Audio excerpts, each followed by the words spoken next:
Hello, everybody. This is Kyrix with the another edition of This Week in Kyrix. Today is Wednesday, June 1st of 2016, and I have actually gotten quite a bit done this week because I have shifted my recording setup completely out of my room into the living room, or I suppose it's the dining room.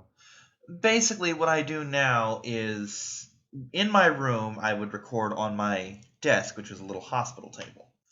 The PlayStation 3 sat on a cat carrier against my wall, and I would string the AV cord from it to my desk across the room, and I would be in there with the cats, who of course would want attention. They'd want on me, they'd want on the table, they nuzzle things, they play with cords, and it was just a mess. All it would take is one very well-meaning hop up on my lap by Winkles to knock everything down, or maybe Willow would want to play, or Rio would want attention, or whatever, and they would bump the cord, which, in addition to ruining my recording, would make me just irritated when all the poor cats ever wanted was some attention. They didn't mean to disrupt my recording, but it happens.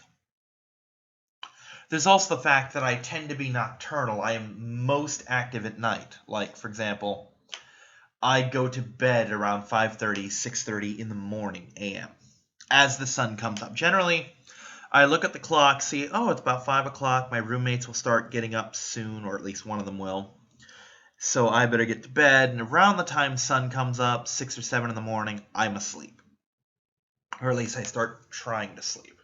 So there's the added fact of if I'm in there recording while they're trying to sleep, I might get too heated or too loud and wake them up, and then there's text messages telling me to keep it down, or worse yet, knocks at the door.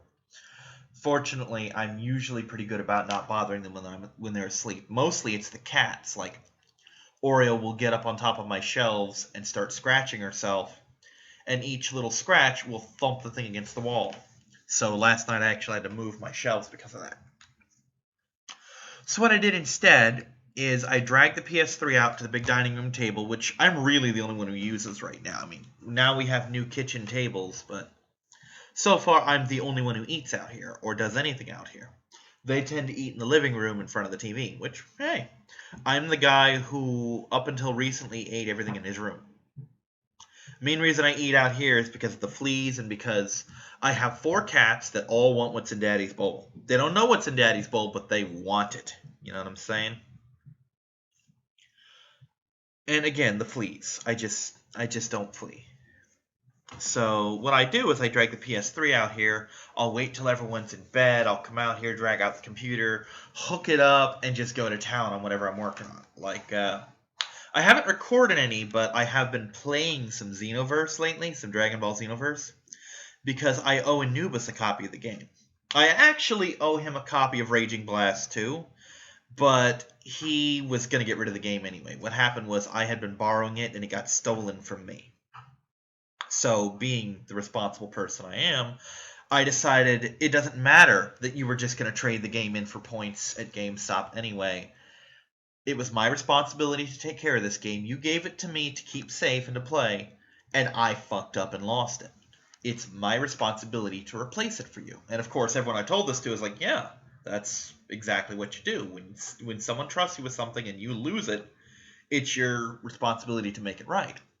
And he called me like, I think it's 2 months ago now, asking me, hey, instead of that, how about you get me Xenoverse? I'm like, I'm fine getting you Xenoverse. It's going to take a while because I'm so tight on money right now.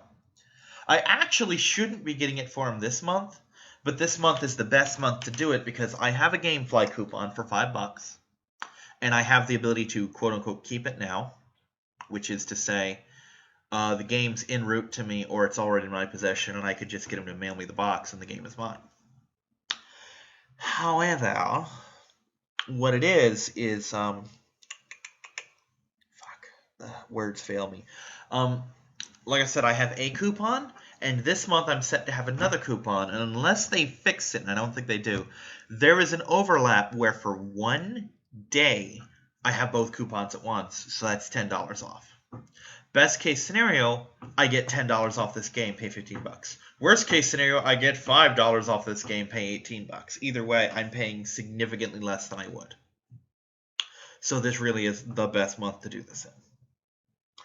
And I told him that when he gets Xenoverse, call me up and I'll fucking team up with you, man. I will help train you. I will help you get through hard missions. I'll help you earn Super Saiyan, whether you're playing a Saiyan or not. And of course, to do that, I'm going to need to be Super Saiyan myself. So last night I earned the Super Vegeta power-up, because that's actually easier for me to earn than Super Saiyan. Because I bought Super Saiyan 1 and 2, I earned Super Vegeta 1 and 2. Problem is, I don't want to play my Let's Play character on there, which is on a separate file that is actually not connected to a PlayStation Network account. Precisely so that I don't get messages while I'm trying to record, like, hey, fucking Lonely Bob has just signed in. Dave the Archer just signed in. And I just made those names up because it's the first two things that strung together. Also, in the spirit of things that got strung together, I was talking to Jay last night on Skype, because that's what I do, well, technically this morning, and I happened to notice something about a certain person's birthday, and it led to a string of horrifically tasteless jokes, some of which were accidental, and oh man, he's like, I said the joke, and I'm like, I shouldn't be laughing at this as much as I am. And he's like, me either. See you in hell. And it's something that it's so bad. I really don't feel particularly comfortable saying what it was that I said, but it was really fucked up. I mean, it wasn't racist or anything, but it was horrifically insensitive, and really, anyone who wants to get mad at me for it is very well within their rights to. I just am a warped person and can find humor in dark and evil shit. I really can. And that's what I did. And really, the thing I was making fun of is something that's actually kind of tragic, to think that this person, his birthday is just linked to a traumatic event, and I think you know what I'm talking about. And just to think that for the rest of his life, every time his birthday comes up, he's going to be reminded of that. Because, okay, I'm not going to talk about the joke, but yes, it was absolutely a September 11th joke. I noticed that a certain person, Paul Heyman from wrestling, from the former guy at ECW, his birthday is actually September 11th, and I'm like, oh my god, that's so horrible. And it really is. It really, I mean, imagine that, your birthday. Your birthday's your good day. That's the day that everyone generally is nice to you. You might get a day off. You might get a bonus. You get a cake. You get a party. Your friends come hang out with you. Oh, and by the way, it was one of the worst days in American history, at least in your lifetime. Have fun with that. Blow out the candles. No, that's fucking sad. It really is. And of course, my brain, being the horrible ball of goo it is, decided to run with that into the point of audacity, because that's how I operate. I take fucked up shit and try to make it funny. And it's not even, it's a subconscious thing. Literally anything you tell me, my brain tries to make funny. Just because I don't come back with a witty one-liner doesn't mean I don't have one. It just means that I'm like, wow, that's a little dark. Not gonna go there. And of course, there are a handful of my friends, I would say anywhere from 4 to 7 of them, that I'll just say fuck it and tell them anyway, because they know how I am. They know I'm already thinking it, you know?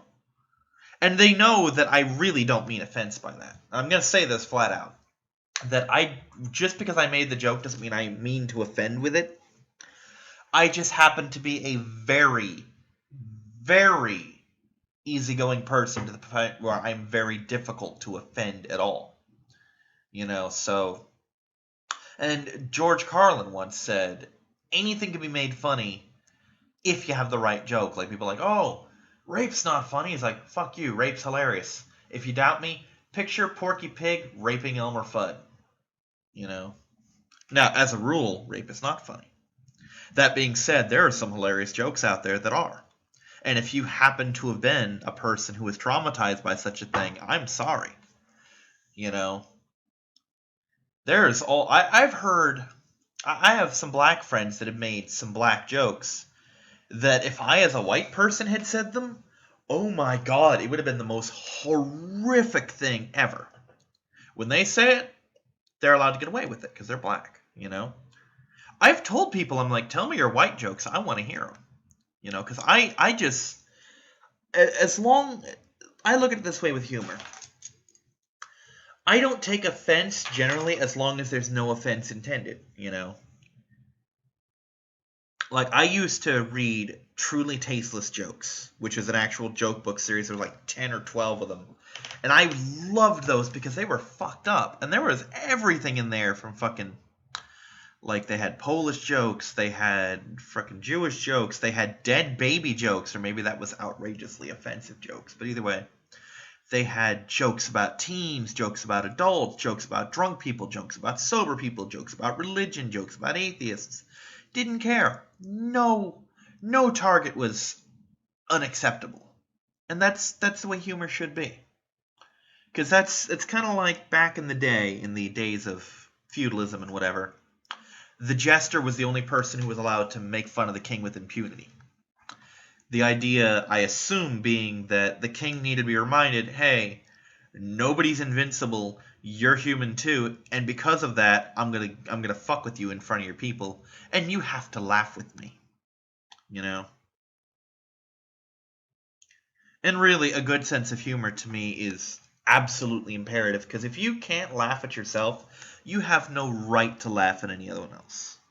If I, as a white person, can't laugh at a white joke, then I forfeit my right to laugh at the black joke, or the Jewish joke, or the Japanese joke.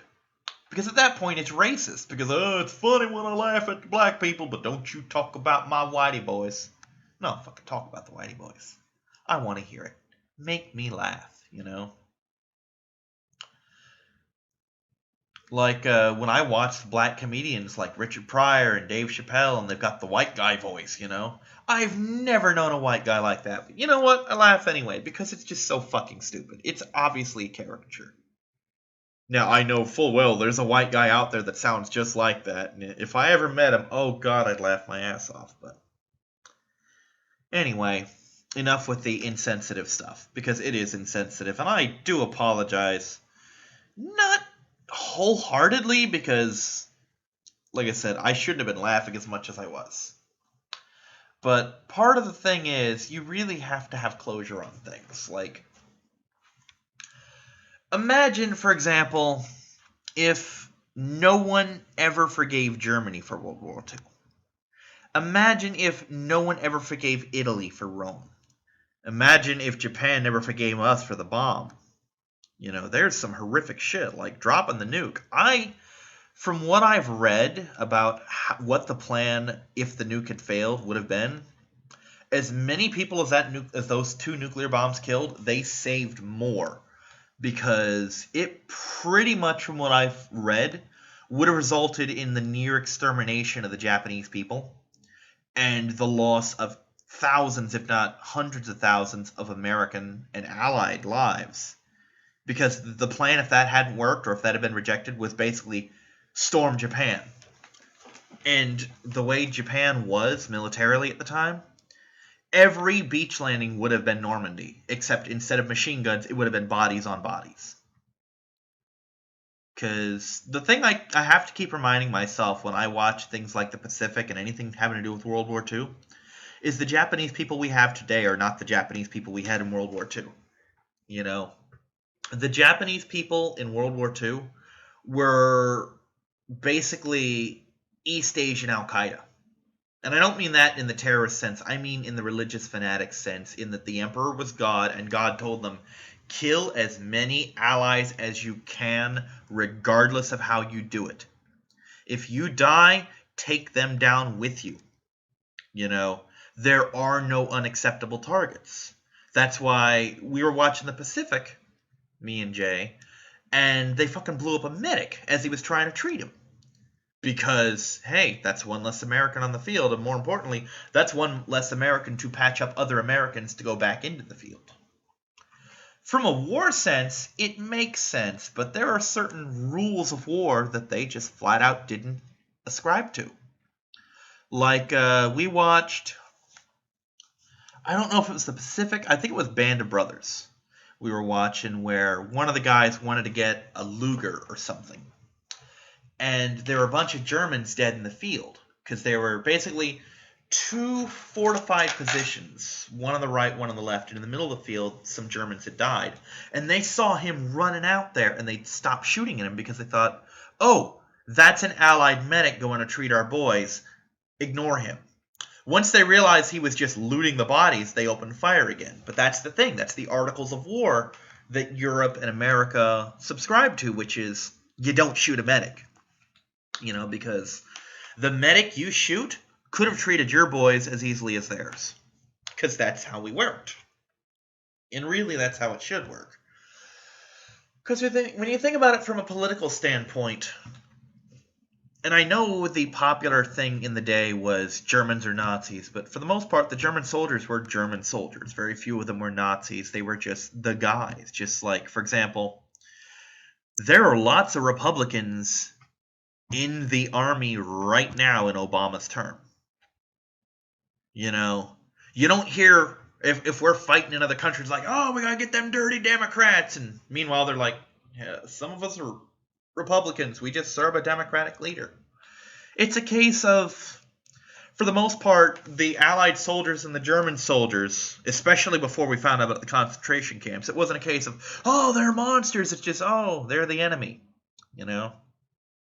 Especially if you look back at World War I, where they had, like, the Christmas truces and shit like that. But, on a side note, this is brief tangent from my already tangent, is I remember, one of the things I have trouble remembering is I have lots of friends in other countries. I haven't talked to most of them in a while. Like, I've just lost touch with them. I have to remind myself our holidays are not their holidays. Like, I've wished a couple of them happy Thanksgiving. They're like, thanks, but we don't really have that here. The worst one, and this falls into the insensitive but really funny and not done on purpose, was when I wished my British friend a happy 4th of July. Basically, he's like, yeah, that holiday isn't the same thing over here. I'm like, ooh, sorry. Happy Rebellious Colony Day? But yeah, it's just, it's, like I said, imagine if people never got over shit. I mean, like, I realize it's a little soon necessarily for people to just gloss over things like September 11th, because it was, I remember that day. I was alive for that. And I was, like, in my 20s when it happened. Actually, come to think of it, that was the year that if I had not gotten expelled from high school that I was supposed to graduate. And if I had followed the schedule that had been laid out for me, I would have been graduated from July, August, like 3 months. I'd have been 3 months out of high school graduation, maybe thinking about college, but most likely not, given that, you know, my views on college in general. And to see that shit happen. I mean, I don't remember getting woken up by a family member. Like, grandma didn't wake me up, mom didn't. One of my friends woke me up, which means that my mother or grandmother had let them into the house, and they just knocked on my door, opened the door while asleep, like, hey, dude, we've just been attacked. I'm like, what?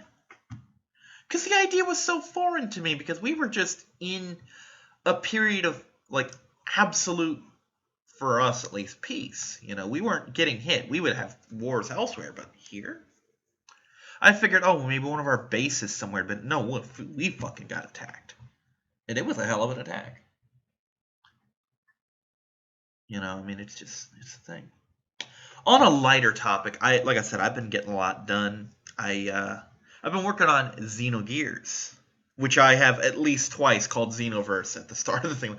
Hi, welcome. This is Kyrix. Welcome me back to another episode of Let's Play Xenoverse. Xenogears! I was inspired to play the game because it's literally the first PlayStation 1 game that I bought for the PS3 on PlayStation Network.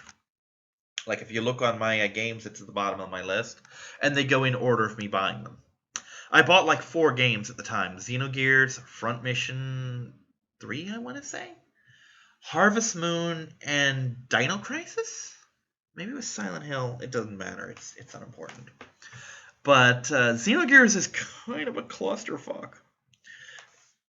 It's not a bad game, especially the first disc. First disc is amazing. The reason I say Xenogears is a clusterfuck is there's a couple things which I have done in the let's play that are a pain in the ass. Like there are 3 badges you can get: the hide and seek badge, the rock paper scissors badge, and the tag badge.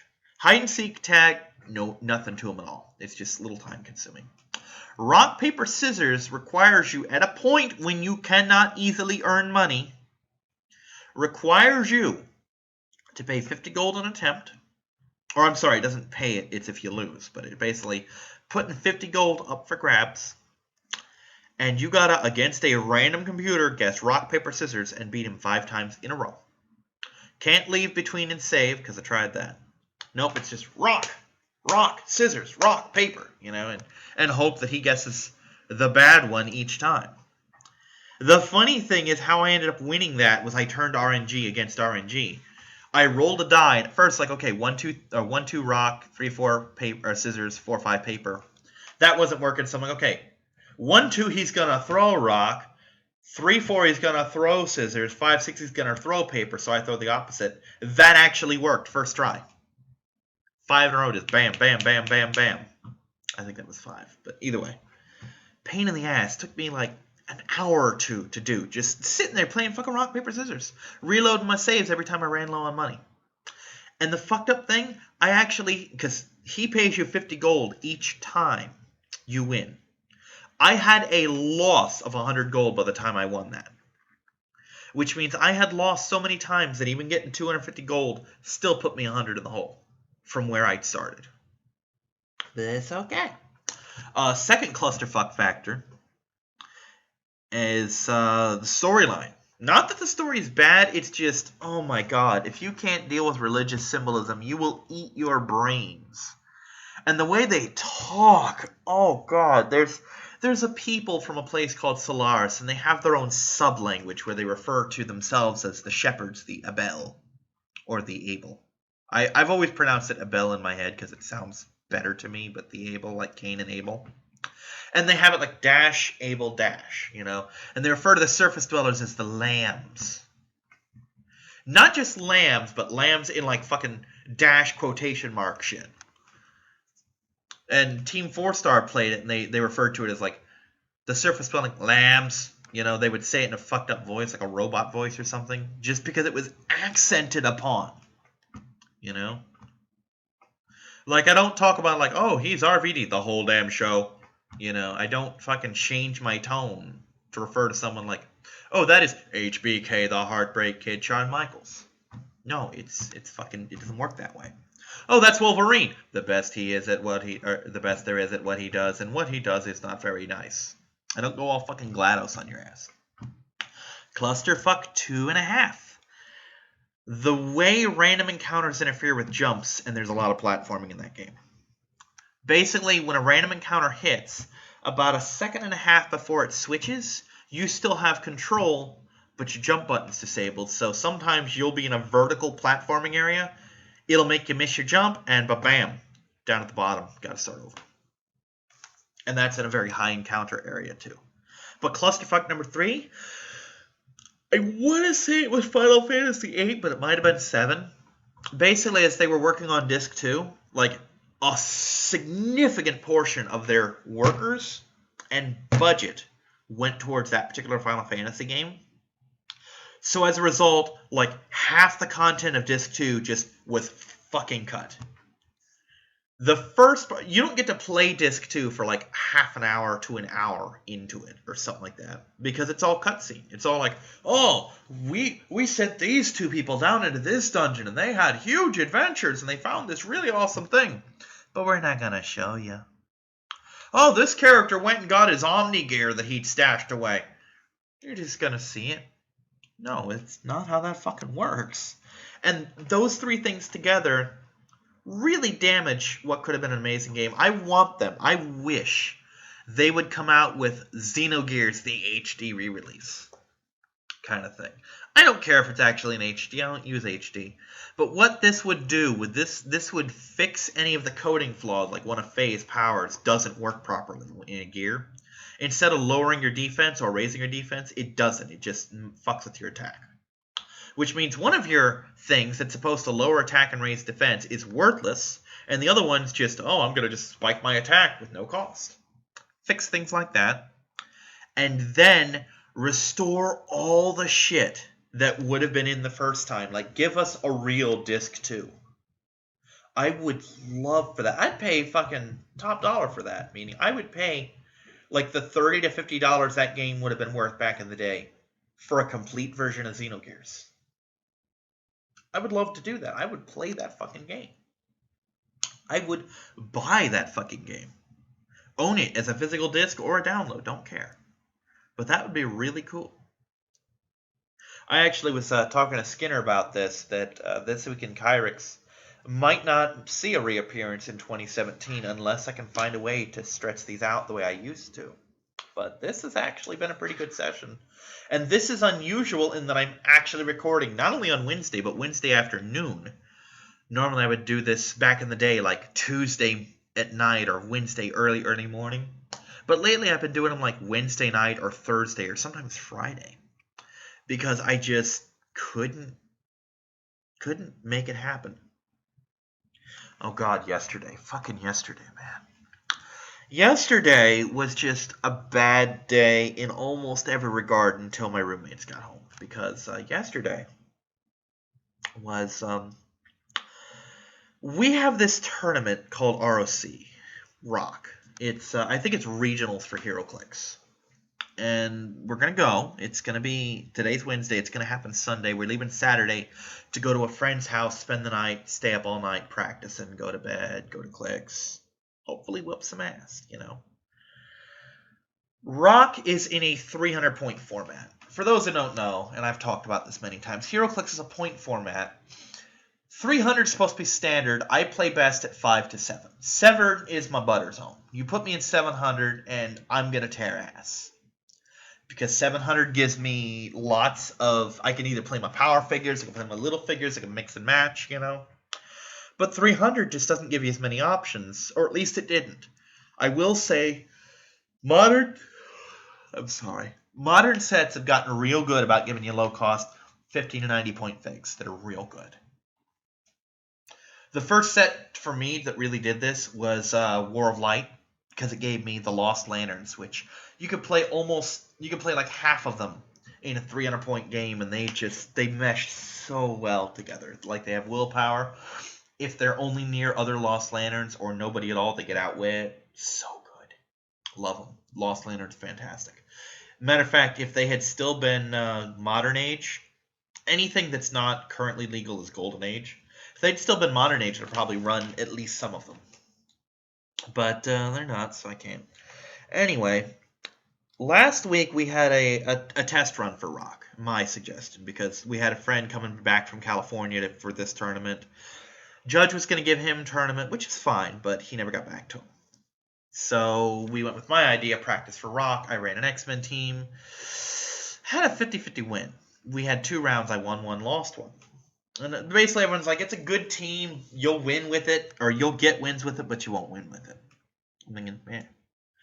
So me and the judge, our judge, not the judge for ROC, I don't know the guy, brainstormed like the night before, Monday night. We're like, okay, how about Justice League? I'm like, Justice League? Yeah, play that Flash LE that you got. Love him, by the way. With the Superman from the World's Finest set. Basically, there's a Superman that does what my Hank Pym does, where he just swaps back and forth between different versions of himself. Although my Hank Pym is good because each one has radically different powers. Like, there's an outwit Hank Pym, there's a range Hank Pym, there's a support Hank Pym, there's a melee Hank Pym, there's a middle-of-the-road Hank Pym. Well, with Superman, there's a move for free and share defense Superman. There's a really fast hit-and-run Superman. There's a ranged Superman, and there's a beat people with dumpsters Superman. You know, which is cool. And I basically, at the start of every turn, can change him for free. And we're also going to pair him with Batman, which does the same thing. Like, there's all sorts of different Batman in there. And we were at a loss for what else to put on, because I had like 65 points left. And I looked at the teams. I'm like, oh, how about the Green Lantern from Kingdom Come at 30 points? Because there's a 30-point version of him that's basically, oh, I'm retired now. And he just kind of sits off on his own, away from everybody. And he can perplex, which is to modify one stat +1 or -1. But he does it regardless of range or line of sight. So I can just pick a person and say, yeah, your defense is down 1, or my attack is up 1, or whatever. Really good. And we were going to put an alternate team ability of Justice League Silver Age, which basically I pick a person or team ability and everyone on my team is +1 to hit them. I'm like, well, that's kind of good, but no. Then we're like, how about you use some of the ID cards? Like, okay, which ones would I use? And I came up with a couple. Then I looked at the Justice League Teleporter, which basically teams the ID cards. And I'm thinking that the ID cards have a rule where you can only have 1 for each character. Well, I had 4 characters, so that meant a max of 4 cards. So I'm thinking, okay, I'll use the Teleporter, 4 ID cards, and the Justice League Dark team ability, which was useful. Basically, if 2 of my people with the team ability are adjacent to each other, the enemy's range gets reduced a bit. All of them, regardless of whether I'm near them or not. Then I looked at the rules and saw, oh, this is independent of how many people are on there, so I can actually get rid of Justice League Dark and pay for the other 2 cards and have all 6 cards in there. That was even better because I had just enough points. It's 300 even. Then I looked and saw that I can mix and match Marvel and DC cards. And then I thought, well, instead of buying the Judge's Justice League teleporter off him, how about I use my Avengers Roundtable, which is basically the same thing, just Marvel instead of DC.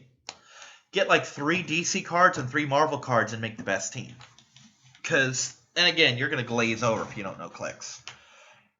I was working on like, okay, the thing lets me choose a character and roll a d6, and whatever number comes up, I get the matching power for that slot. Like Superman would give Invincible. Well, now that I have DC and Marvel, I have Superman on there, and I also have Wonder Man, so that's 2 chances to get Invincible. 1 lets me re-roll an attack that an enemy makes that hits, you know? Or maybe it's when I'm attacking them, I forget. 1 gives me, like, the ability to not have my damage reduced by 1 or reduced below 1 and not have my things dodged or transferred. Plus I get like a +1 attack. Another one's like, oh, I get this power, I get this, I get this.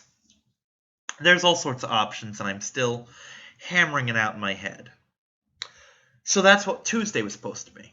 Well, I'm riding my bike up there and before I even leave, I looked at the weather and it's like, oh, it's supposed to thunderstorm today, like a 50-50 shot that it could thunderstorm. So I'm telling him, dude, I'm going to need a ride. He's like, well, I'm still going to pick up Anubis. He's like, I'm like, dude, pick us both up. You've been late before. We're kind of used to you being late. You've never been on time to anything. So eventually I just say, you know what, weather looks good. Fuck it, I'm riding the bike. And my back tire's a little low because I've been riding the fuck out of this thing. And I don't know where my bike pump is, and the only pump around here costs money that I don't have.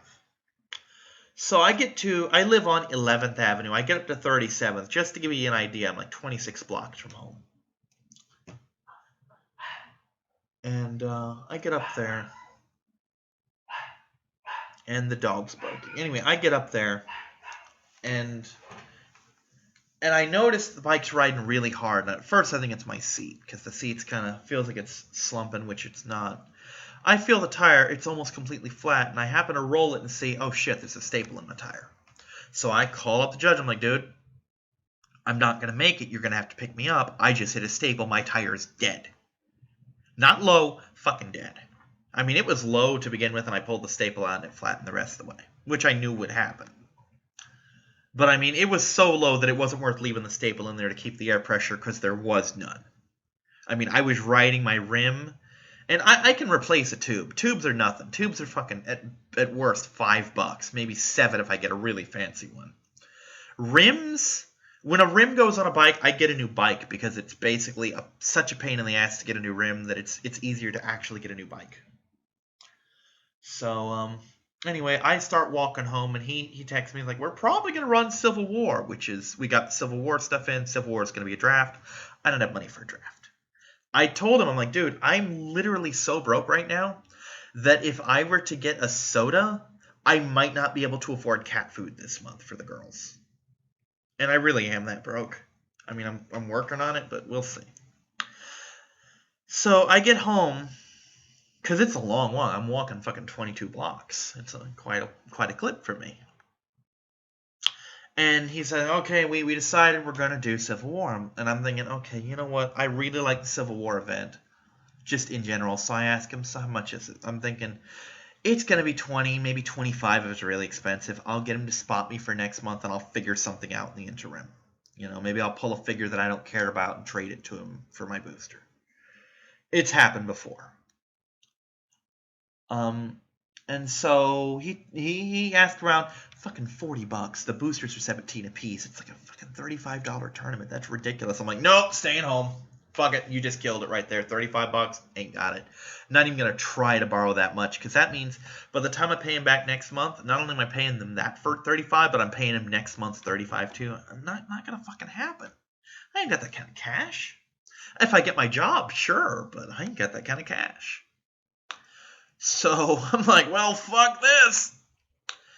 Anyway, he hit a happy medium after the tournament, which is basically we decided that we're just going to do a buy-in. You're going to buy a single booster, pay the store enough money so that it basically evens out to $24. Totally acceptable, I mean, that's a reasonable price for a tournament. Shut up, Maya. I'm getting the mail. Reasonable price for a tournament. And he's like, and you'll just pick like pro registration, anti-registration. I went anti, I'm with Cap, Pro registration, anti-registration, make a team out of your figs. I'm somehow going to have to get like a 300 or 400 point team of anti-registration guys. Gonna see if the judge has some extra for me or some shit like that. I'll figure it out. And I will be able to make the remaining 3 tournaments, which makes me happy because I was really sad to have missed this because I was looking forward to this. Civil War was one of my favorite Marvel moments. I mean, it was fucked up, but it was still fun to watch. Like who's on whose side. I had a lot of fun with it. They could have been done better, but I had a lot of fun with it. But so yeah, today I'm gonna ride the bus as I always do with my bike up to the gaming store. I'm gonna get some money from my aunt. I'm gonna play some Ravenloft. Fucked up things are gonna happen. I'm gonna leave, and my friend's gonna meet me, and we're gonna fix my bike, and I'm gonna ride home and hope that nothing bad happens to the bike. Really hope that nothing bad happens to the bike, because if I get stranded there, woo-wee! On a bike, it takes me an hour and a half to get home. If something happens, I'm fucked. I don't have money for an Uber, and my aunt can't drive me, and my roommates will be fucking out cold, so they're not going to pick me up. And even if they do, they can't take my bike with me, so what the hell am I going to do, I'll be walking for a good 3-4 hours. In the dark, through neighborhoods I don't know. Speaking of neighborhoods, I saw something the past 2 weeks riding home that just absolutely just brought so much joy to me. I was riding home, and I was on the home stretch, like basically on the avenue that leads to my house. And I saw the old Chuck E. Cheese that I used to go to as a kid on my birthday, on everyone's birthday, It's like, oh my god, there it is. And I knew it was the same one because it was in the one I went to was always tucked into the corner of the plaza, and there it fucking was. Not only do I now know where it is, it's still there. It blows my fucking mind. And of course, my inner 5-year-old is also pleased that I drive by Toys R Us, and I'm sitting there thinking, God, if I had money, I'd love to go to Toys R Us. There's almost nothing there that I would want anymore. But I remember the first time I went to a Toys R Us, it was the most magical thing I'd ever seen in my life. Because they had just every kind of toy I could ever fucking imagine. They had like fucking G.I. Joe, they had old stuff, new stuff, they had fucking Darkwing Duck toys, which was just out at the time, and you couldn't find those very much anywhere, and I ended up getting like Darkwing Duck himself, and I think that was the only one I grabbed. But oh my god, it was literally, if you were a child in the 80s, you grew up with like the Toys R Us commercials, and I'd never been. I was probably, when did Darkwing Duck come out? I'm gonna look. I want to look this up because I want to know. I want to say like 96? Only was that late, was it? Let's find out. Show me, internet. When did Darkwing Duck come out? When did it air? And this is absolutely going to date me.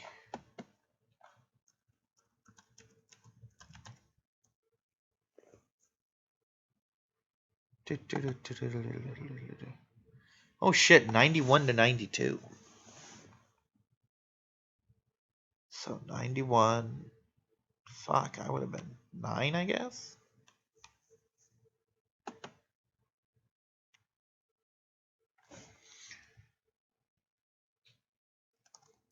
Yeah, I'd have been 9 years old. I was 9 years old the first time I ever went to a Toys R Us, at least. So, I mean, that may sound like, so what? You were a kid. No, for me, that was an eternity because all my life, I had seen, I don't want to grow up, I'm a Toys R Us kid, just seeing this magical toy store. And again, I keep using that word because it was.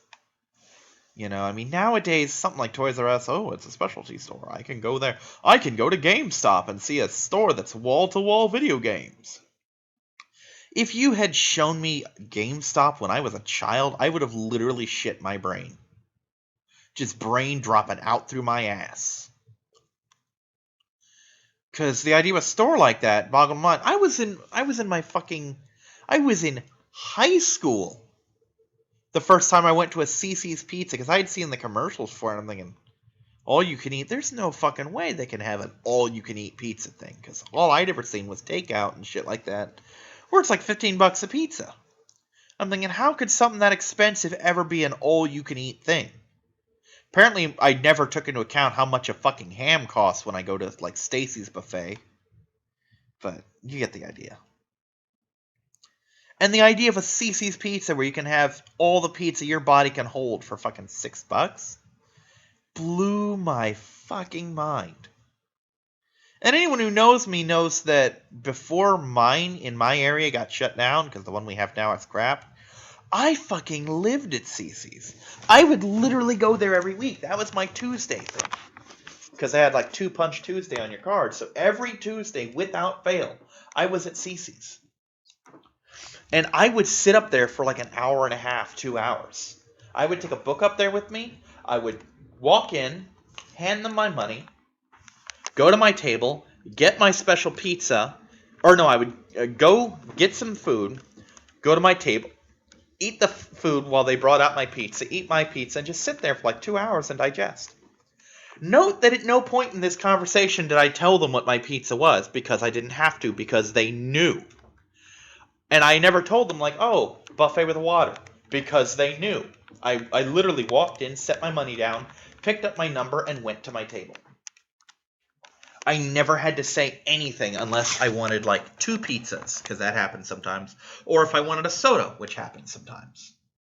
And sometimes I got a soda for free, like if the manager was there. Sometimes I'd pay for my water and he'd give me a soda. Why? Because I'm there every week and sometimes more.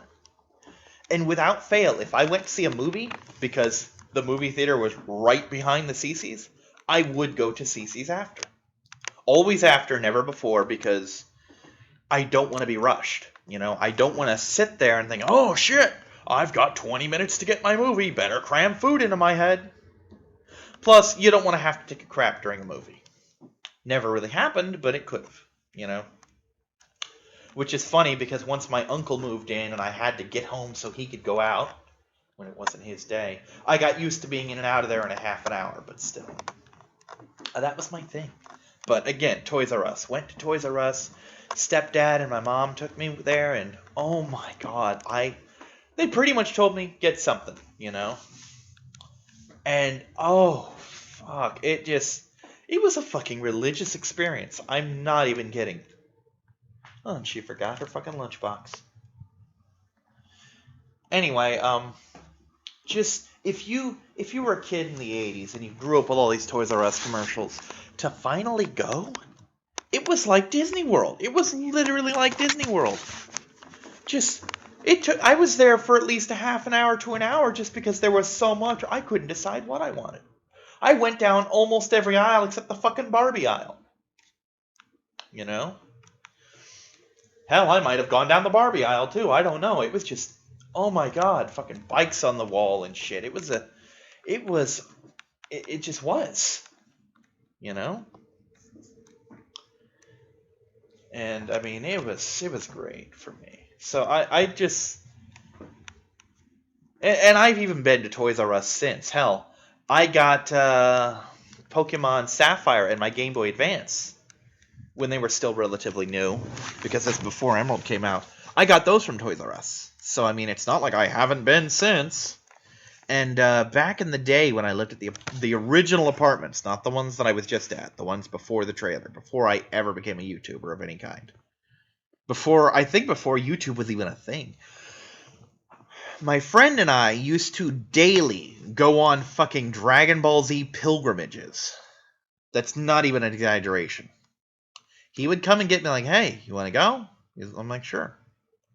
We'd get in his Firebird, and we would drive to Albertsons, to Target, Walmart, Kmart, KB Toy Store, fucking Suncoast Motion Picture, and because Countryside Mall was right across from it, Toys R Us. All in a search, and eventually Emerald City as well, all in a search for new DBZ figures that we didn't have yet.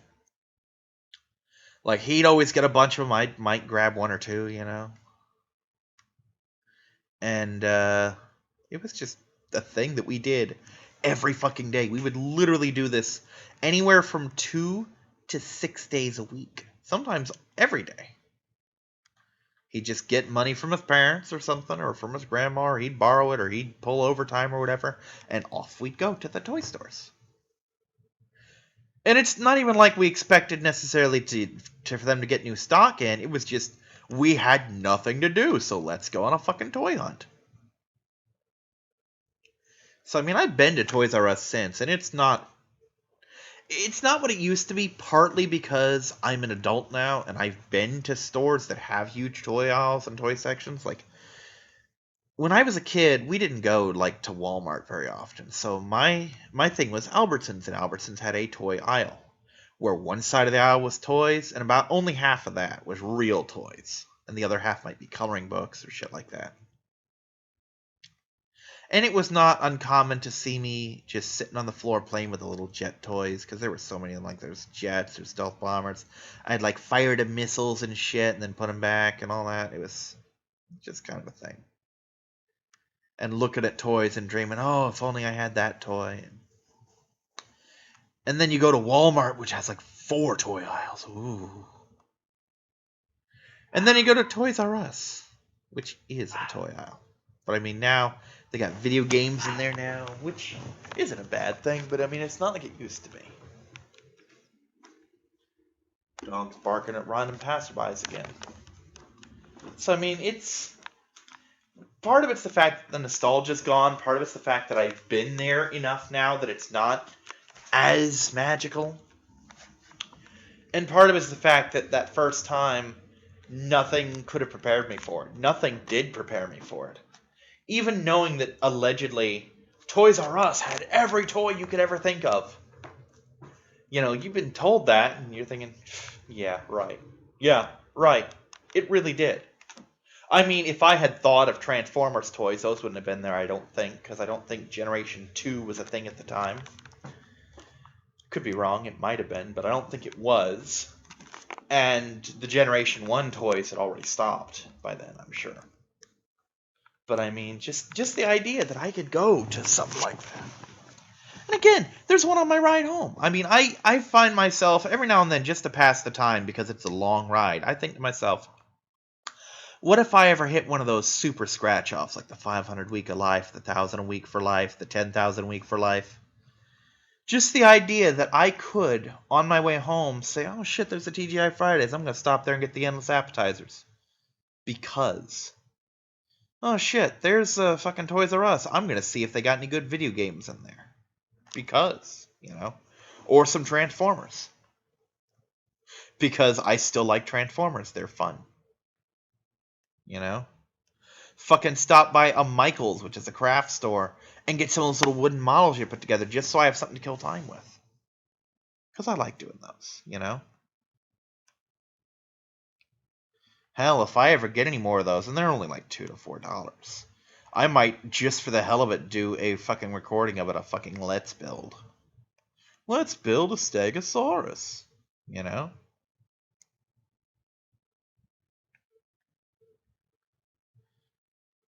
It's just the mechanics of getting the fucking webcam lined up and such. But I mean, it's something I might do just to pass some time. Hell, I made a video of me eating a cake and choking on it. Damn thing turned my poop blue for 3 days. Stupid beast. I just realized that's not on my YouTube. That's only on my Daily Motion channel. You people on YouTube had no fucking clue what I'm talking about when I reference the beast. I had made a blue velvet cake with pink icing that was vanilla, but it was pink vanilla. And just showed it off like, this is the beast. You know, it's evil pastry, or evil given pastry form or whatever like that. And I took a bite of it, and it was dry, and I fucking choked on it on camera. Like, it was hilarious. I'm like, damn thing's trying to kill me. But it got the nickname the Beast because while I was mixing it, for one thing, the batter looked like paint, you know. But I got some of it on my finger because, you know, you eat batter. You lick up the batter that's left up. And it wouldn't come off. My finger was blue, and I had to scrub the shit out of it to get my normal skin tone back. I'm like, this flies in the face of everything. This is an evil cake. But yeah, it was fun. Anyway, it's nice to do this again, to have a This Week in Kyrix where I can just fucking ramble. And I really hope that I get my groove back for this, because this is an outlet that I need. You know, it's something that I absolutely need to have. I need to have a thing where I can talk about my Let's Plays. I need to have a thing where I can talk about my week. I need to have a thing where I can talk about weird shit. By the way, my frames encoded almost said 90210. It's like 90102 or something like that. For for those who don't know, who are young, who for some reason are watching me, there used to be a show called Beverly Hills 90210. Never watched it. Know nothing about it except that at one point it had action figures. But it was a thing. It was a big thing. Teens used to watch it when I was a kid. Maybe some kids did too. I didn't. You know. I often wish that I could New Game Plus life. At least until I overthink it, because there's so many shows that when I was a kid, I wish I could watch. Like, I would get up early back in the day and watch Dino Riders instead of, you know, what I did, which was nothing. I would have watched, like, fucking Charles in Charge when it was on, just because it was on, you know? I'd have watched Growing Pains. I didn't fucking discover Growing Pains until I was in high school. That show was new when I was a kid. And I missed it. You know? So many shows that I could have grown up with. Fucking Jason the Wheeled Warriors. That was on TV when I was a kid. And I never even heard of the damn thing until I was like 25. Didn't see it for like 3 years later. And it's amazing. You know, all this shit that I could have just grown up with. And I didn't. You know, I still catch hell from people for never having seen Back to the Future.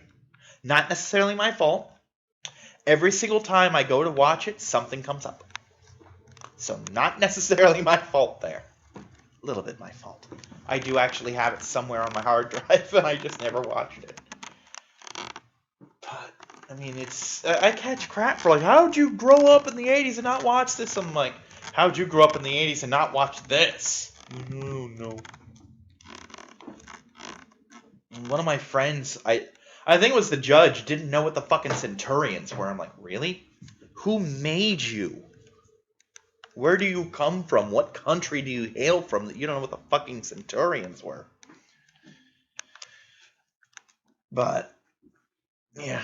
Of course, every time I think that I could go back with literally all the knowledge I'd ever accumulated in life, I stop because I realize that with that knowledge, I could change things. Like, I could have, for example, won the lottery and never had to have left Crystal River. Which meant that, because we would have been able to pay for everything up there, Mom, would have stayed up there with us the full time. We'd have lived up there. But it means that I wouldn't have been living in the trailer when I did. My mom wouldn't have gone to visit my sister when she did. I wouldn't have rode my bike up there when I did to get fixed. I never would have broke down halfway and had them come pick me up and deliver a little black kitten to me that I named Kisa. And of course, if I had won the lottery, I wouldn't have necessarily had to move out of the trailer park either, because I would have let my mom boot my niece out when she wanted to, instead of making her stay for another month, just so that I could have the money to go to my tournaments. I'd have been able to afford them, so we wouldn't necessarily have been evicted from the trailer park, so we wouldn't have moved to the apartment that I moved to, or I'd have been able to afford a better place. So I wouldn't have had my niece there, and she wouldn't have brought honey in for mom. She wouldn't have brought me Oreo. If I hadn't been there, I wouldn't have met my homeless friend who took me to get her cat Winkles and my cat Willow. I never would have been in the neighborhood to have Betsy and rescue her, or to give Maya a new home. And I could think, oh, well, what about now? You know, what if I were to win the lottery right now with knowledge from the future? Like, oh, numbers are going to be 7, 3, 26, 19, 42, you know. Those are the winning numbers. You're going to win $10 billion or something. But maybe that means that I won't get a Pomeranian, you know, that I would have just had for 20 years otherwise. So, I mean, the question becomes, what's the price for, you know, new game plus, new life plus? Like, would I love to have been rich? Yeah. Would I trade my pets to be rich? No, because I love my pets. I love all of them. I love Riddles. I loved my dogs, Flash, Sassy, Kobe. The puppies that I never got to keep, Mystic and Gizmo. I love Willow, Winkles, Oreo, Betsy, Maya. I love Kisa, you know. I loved Honey, even though she was mom's cat, not mine. And, I mean, if you were to tell me you could roll back time for me 4 or 5 years and give me frickin' $100,000 a week, and all I'd have to do is give up all the critters I have right now, and I wouldn't fucking do it, because in a couple cases, I saved these animals. Like, if not for my niece bringing them in and me agreeing to let her because it was my apartment, Honey and Oreo might still be strays if they were alive at all. You know, they might have significantly shorter lifespans because they would be strays who had to get their own food and deal with the weather and fight off dogs and shit. Maya might be with her old owners who really didn't give a shit about her because she'd gotten away twice and they never really made any attempt to find her. You know? Betsy might have fucking starved to death. She was a front declawed cat, skinny as shit outside as a stray, who somehow got from St. Pete to Clearwater. You know? While that's possible, it's not likely to have happened, you know, legitimately. So I gotta wonder, did she escape or was she just fucking abandoned? And I promise you, a stray cat with no claws is not a safe cat. So knowing that I could have helped rescue her really helps. Winkles. Granted, she's my cat now, and I actually had a fight with her previous owner's friend over that cat over Facebook the other day. Yes, it's my cat, but I've told her. I've even invited her a couple times. If you want to see her, just tell me. You know, back when I was at the apartment, I'm like, you can come over and visit anytime you want. You can see her. I won't treat you like crap. I won't look down on you. You just want to see your cat, I'll bring her out to you, you know? And Willow. Winkles, I don't know if Winkles would have been adopted. She's a wonderful cat, but she's also an older cat, and older cats don't always get adopted.